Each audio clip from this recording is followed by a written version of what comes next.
Hello, warriors. Fuck, if you're doing this shit, you're a warrior. So, I want to talk about that little girl. I want to talk about that little abused child that's holding on to all the power. That little child that doesn't want to let go. I mean, I found her after many, many years, and a lot of hell, and a lot of suffering. She was hidden almost in some other universe, so very, very far away. And the great, incredible ayahuasca brought me home to her. And it's that little girl, or that moment of trauma, is holding all your power. And that little girl doesn't want to leave. And she's very finely wired. She has a lot of beliefs and ideas, and they all have to do with basically being in a war zone, or living in a place that's unsafe, unloved, and where she's had to build an armor to survive. And you're not her. I mean, you're part of her, but you're not her. But she has all the power because she had to build a very, very powerful armor to survive and to be alive. And so she's alive, which is great, and she survived because she's brilliant, but she won't grow up, and that's the problem. So the way that the Great Mother showed me was, you have to return to her as a mother. You have to return to her with a great loving arms and care and delicacy of a great mother, so that she can begin to believe again in life, in love, in herself, in the realization that the world is not loveless and uncaring and full of monsters and unsafe. That she can leave that, because it's almost like you're in a massive storm at sea in your childhood, and you're holding on to this little piece of plank in the middle of the ocean, but the water's drained and everything's gone, and the world is still moving on, and you could be in a incredible English garden party, having little bits of tea, but you're holding on to your plank of wood, and you still believe that there's a raging storm and that you're in the middle of some horrible war zone where you need to be silenced. You don't believe that, but the little thing that's got the power, that's still holding on, believes that. And it's a very fine and very delicate process. First of all, to even get to her. I mean, I only got to her when I was at Niue, where she said, you know, literally everything had to be, all this other stuff was in the way, these other rapes, this other torture. I had to get through that to get to the little girls. It's pretty incredible, fucking unreal. I'm only joyous because I've had the great opportunity to get there, and I realize, you know, I can be a mother to my children. In fact, in their ceremonies, I had to be the mother that said, you need to come home now. I'm here. I'm fully here for you. I am so present, and I'm going to love you, because this is really interesting. So I never knew that I had this disconnect with my own child. But I was on the beach once, not long ago, a few years, with a very little baby whom I adored. And I was walking past on the beach, and then this thought came into my head, like, I want to throw this baby into the water, like this really angry, like what the fuck? I love children. But what I didn't realize was that the hatred, and it is hatred for children, the lack of care and loving, and the lack of interest that they had in us as children, I had somehow absorbed that and was responding to this little baby in the same way they responded to me, like, you're not important. You know, you're just a pain, you're too much work, you're just, difficult. You just cause us too much effort. You need too much work. No, we're not going to do that. And that same lack of care and hatred, or whatever that was in, that they had shown me, because we just repeat what we see, I had somehow in my brain. So it's always looking out for those moments of what?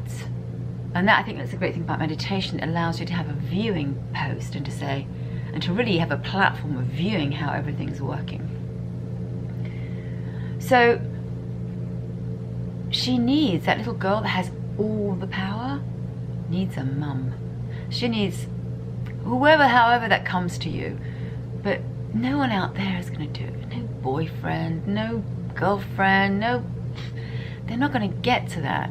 They can't be that. They have their own 3,000 children to take care of, and all their own life journey and their own life equations they've got to figure out. No, you, but only you, with the help of something which I call much, much bigger, but really controls everything. And I don't know whatever you want to call it, but I just going to call it spiritual. In my world, it's ayahuasca. In my world, it's an Indian tribe that I belonged to many years ago. My family, okay, they're not here, but they were. And it's a long story, which only came up in ceremony. But at the end of the day, this journey requires such a faith in something bigger to help you get to you. It's the only way. And whatever that is, but it's not here, because you have to do the work, because it's your child that's stuck, and you can't suddenly get a different mother from someone else and they can become, no. You then, to bring her home, have to be, first of all, have to get to her. That only happened last time I was in Niue. I realized, the fuck, So you have to get to her, and you have to convince her that it's safe to come and play. It's safe to come out and play. That she can get rid of all the beliefs that she had and all the fear, because she grew up in a war zone. She grew up in a terrifying, unsafe place where adults were doing things to her that she had to accept. And you can also say she also needs to have the ability to feel and say and do everything she wants. Now that is a difficult part, because then you're going to let all those feelings come up, and you're going to aim those feelings at the people that fucked you over. Now, fortunately, my father is dead, because if he was here, I'd just kill him again. So he's lucky, but I've had my own ranting sessions with him in ceremony and in meditation, and wherever the fuck he is, I'm never going to fucking see that motherfucker ever again. He can go fucking eat shit and die, which is a fantastic emotion. No, I have no compassion, and I don't care, quite honestly. Perhaps one day on my deathbed I'll be like, but right now, and it's good because it's real. It's not pretend, it's not fake, it's not I have to make this work, which is what the abused child has to do. Physical abuse, sexual abuse. You have to concede to this awful fucking situation. No more. So emotions are going to come up, and in my case, for example, with my mother, who I understand was also a victim, I literally saw this father of mine in ceremony target her like an animal on the savannah, just like, I'm going to go after her. And she was like some naive little woman in the village, she was like 12, I don't know, she was 18, but she was like, basically a 10-year-old. And he wanted, and the ceremony showed me, he wanted to be close to her family because she had money. Anyway, so the whole thing was that she was a victim. But at some point, they have to take responsibility. Because if I did shit wrong with my own child, and I'm sure I have, and of course I have, if he says to me, Mum, you know, this sucks that you did X, as a mother and as a responsible adult, I go, you know what? I'm really sorry. I didn't know, you know, I'm going to change it. Because, okay, we do things that we don't know. I mean, obviously, if you're a young kid that's being targeted by some crazy predator guy, you don't know. But at some point, you need to take responsibility.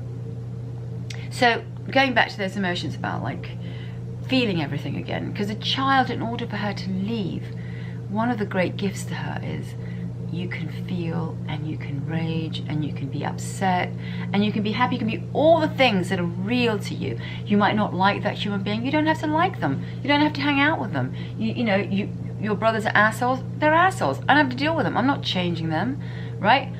I'm not. The child needs to know, because it has to do this to survive, that it doesn't need to entertain anything it doesn't like. And in order for that to happen, it needs to express itself. So that's like safety rule for me was number one. It's like feel, high technology for me, 21st century, feel, fuck, I feel crap about this, and then respond. And no fear about the response. They like me, they don't like me. I have my own power. I have my mum, which is me. I have my mum, so I'm just gonna fucking go tell you to go fuck yourself. I love doing that because I've had so much repression. So for example, with family, it's the same thing. You know, I had this enormous rage about something she'd said, you know, you got to make me excited. I'm gonna make you excited? I'm gonna make you happy? I'm like, I call you. And I got on that phone and literally, I don't know, half of the universe must have melted down because I was so fucking angry. Now, I am talking to a woman that's basically a child. So her response to my whole life is like, oh, I'm a 2-year-old, I can't take it. Right? But I don't care. I'm like, grow the fuck up. This is what's happening. If you say it to me one more time, we're done. I want to talk to an adult. And I need an adult to take responsibility because I'm tired of being a mother for everyone, right? So I say that for my own instance, but I'm just saying is that to bring her home, to rescue, and said this little kid is holding on to her old way of thinking and her old beliefs because she's terrified of leaving and of dying, and that no one will love her. She's actually not loved by being in prison, but she doesn't know that. So you kind of have to get bigger and you have to become her mother. And it really is like detonating a suicide bomber. It's very difficult. I tell you, when I had that massive kind of fist fight in my phone, a rage fight, I felt really broken afterwards because I did something that was like untenable for my child, and it hurt. And I felt broken, but I felt really good the next day when it all kind of like settled. It was like, yeah, I broke through the wall. That little girl is leaving. And I think it's every time you get uncomfortable about something, you hit a roadblock, it's time to say, okay, I've got to do this. This right here is another roadblock for the escape for my kid. So it's a slow process. It's a subtle process, but it's also very straightforward because the child has never had a straightforward life. If you're loved and attended to and reflected, and you can have all your emotions and be pissed off and be happy and be sad and grow into this magnificent human being that we all are, this really incredible piece of divinity that we all are. Every single person. There's no fucking guru or bullshit. There's no human being on earth that carries that. That's in some other sphere. That's the power of the other sphere that the great thing is to surrender to, because it has all the healing. And if I want to bring her home, I need to pay attention to what she's really feeling and why she's scared and why it's difficult. And things that I do. For example, like I will binge watch Netflix. It's a form of distraction, so that she wants to hide from the truth. It's interesting because the world is just going on. There's all this amazing shit people are doing. Just amazing. The world's just moving on. Yet the little girl is stuck in her little cave with her little country, which has all border patrol to make sure that no one, she's, you know, vaguely safe. I remember when I went through my divorce, which is horrendous, and it was 5 years of just like being in a war zone, and there's all terror and there's all the hell of what that can be. And when I came out of it, it was like, oh, the world didn't stop. I stopped. And it's the same that you can just jump back in. It's like one of the things I asked the Great Mother in ceremony was like, I would like to be like the fish thrown back into the water that unequivocally just knows what it needs to go do. It's energetically just, it's not negotiating and litigating and trying to unscramble every fucking moment, because that's what children do when they don't have that love and they're abused and they're terrified. Is they're always negotiating what is going on.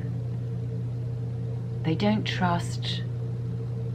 They're always trying to figure it out because they're little and they don't know, and their compass